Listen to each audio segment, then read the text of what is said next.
porque o presidente brasileiro fez uma postagem agora há pouco, falando justamente sobre isso, sobre a questão da reciprocidade. A gente tem aí o post, eles dizem, tá, pronto, ó, reciprocidade e diálogo são princípios que devem nortear a relação entre países. O Brasil é e vai continuar sendo dos brasileiros. Post que ocorreu agora há pouco, eu estava até de olho para ver os efeitos no dólar, porque quando um presidente da República fala questões econômicas, muitas vezes podem ter grandes efeitos. Estava em 5,83, agora caiu para 5,81, então respirando aliviado, parte do mercado após essa fala. Esse posicionamento do presidente brasileiro vai de encontro com a postura que vocês do setor acreditam que é a ideal, ou um pouquinho mais de silêncio teria ajudado?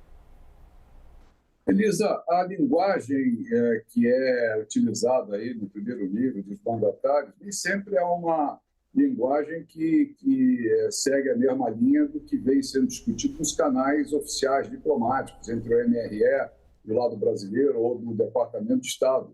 E essa linguagem, eventualmente, ela é necessária. Ontem, o MRE, em conjunto com o MIDIC, soltaram uma nota que coloca de maneira clara a incompreensão em relação à determinação do presidente Trump, da manutenção da medida, e eu acho que isso faz parte do processo negocial como um todo.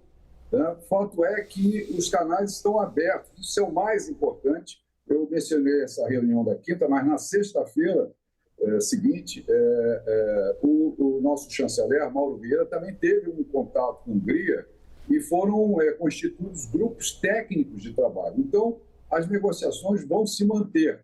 Eu relembro sempre que o governo brasileiro fez um pedido de prorrogação do início da taxação, mas como a medida não é contra o Brasil, é contra o mundo, significa dizer que o governo americano teria que, para apenas o Brasil, abrir uma exceção que eles entenderam que não era, vamos dizer assim, conveniente. Então, o mais importante, Elisa, os canais estão abertos e nós acreditamos que, através desses canais, com o diálogo, a gente consiga atingir o objetivo, que é restabelecer o acordo bom para a indústria siderúrgica brasileira e para a americana.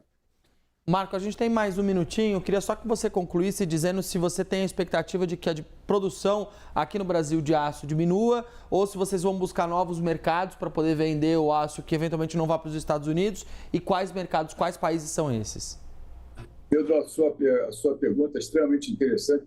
Já tem aí os estrategistas ou estrategos de plantão falando em prejuízo, estimativa de 1,5 bilhão de dólares para o setor. Como eu mencionei anteriormente, nós continuamos produzindo normalmente, até porque o que se exporta para os Estados Unidos, Pedro, a gente não coloca no navio e chega nos Estados Unidos para procurar cliente. O que se exporta para os Estados Unidos se exporta através de demanda. Então, essa demanda permanece. Nós vamos continuar exportando normalmente, não vai haver nenhum tipo de redução de produção, mantemos o mesmo padrão que vínhamos utilizando anteriormente. Só que esse mercado vai ter preços elevados por conta da taxação. Marco Polo de Melo Lopes, presidente executivo do Instituto Aço Brasil. Muito obrigada, hein? Bom trabalho daqui para frente. Bom dia, obrigado.